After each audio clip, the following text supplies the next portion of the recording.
So before anyone takes this idea, I want to get this down on a little recording right now, so everyone can know that I came up with this first, possibly 5 years in advance. All right. So in the next Batman film with Robert Pattinson, if they're gonna do What If 3 and it's gonna be a trilogy, which I can see, I could even see 4 and then making it longer like they do with books. Obviously, it's not a book. However, more money, and with unlike with other times, with the characters and the story they've got and the tone, they can get away potentially with 4 films, and the third one being a little bit sort of I don't know if they should have that had to be 2 more films.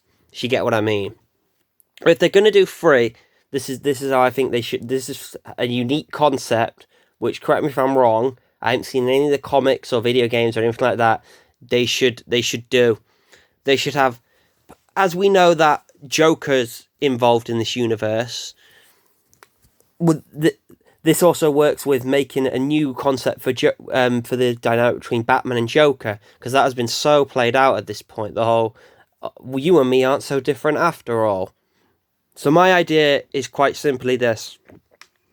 You have it get to the point where Gordon and the police force, and it would be sort of a big thing.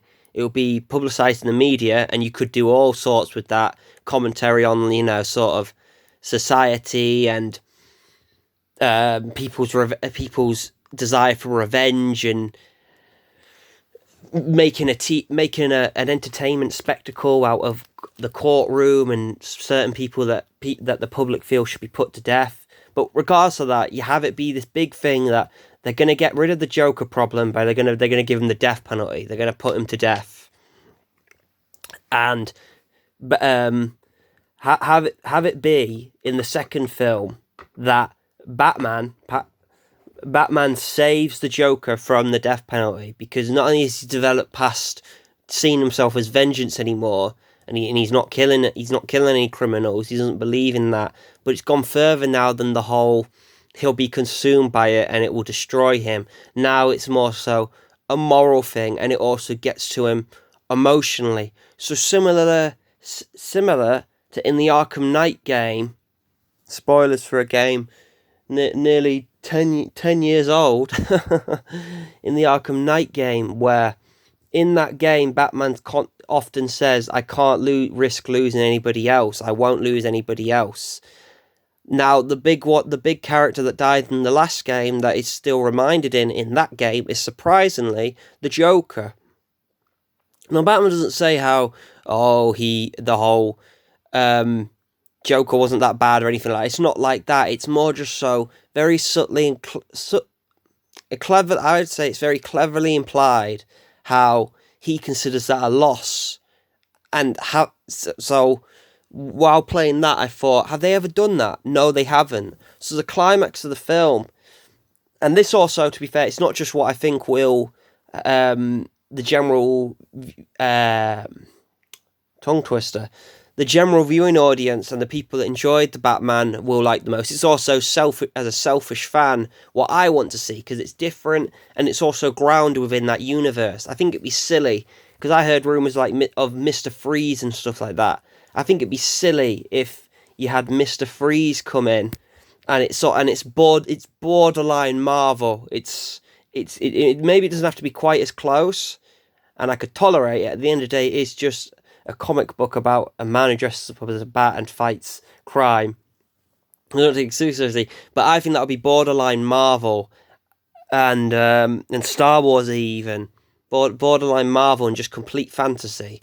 So what you do instead is you have that. You have it be known that the Joker's going to get put to death, or Scarecrow. He's been rumoured as well, but I think Joker would be better because he's more of an iconic character, and it'd be something new for Batman and Joker to have in a piece of Batman media. You have Joker be put to death, and it's a known thing, and Batman decides at the last minute that no, he truly doesn't agree with killing criminals or anyone, and he has to fight through the cops and all that, and obviously not kill them, and get to Joker and stop him from being put to death. You could go from there. And then the third film, and now this is not even so much what I want to see, because we've seen this before, and we've seen it with other series, and honestly, I think it'd be quite played out. I would be quite disappointed. That's another conversation though. But for the general viewing audience, I think in the third film, they'll want a less grounded Batman film. They want it to be more action. They'll probably want it to not be as long. And if it is as long, it's got an hour of character and the more subtle, quieter aspects that people really enjoyed in the Batman that came out this year. But it's also got the most action out of any. And the idea is that since Batman saved Joker and everyone saw him doing that, and even though he didn't kill anyone and he's still sticking to his rules, it's this thing of sort of Gotham has now gotten sick of this whole self-righteousness, and that would work because that goes right back to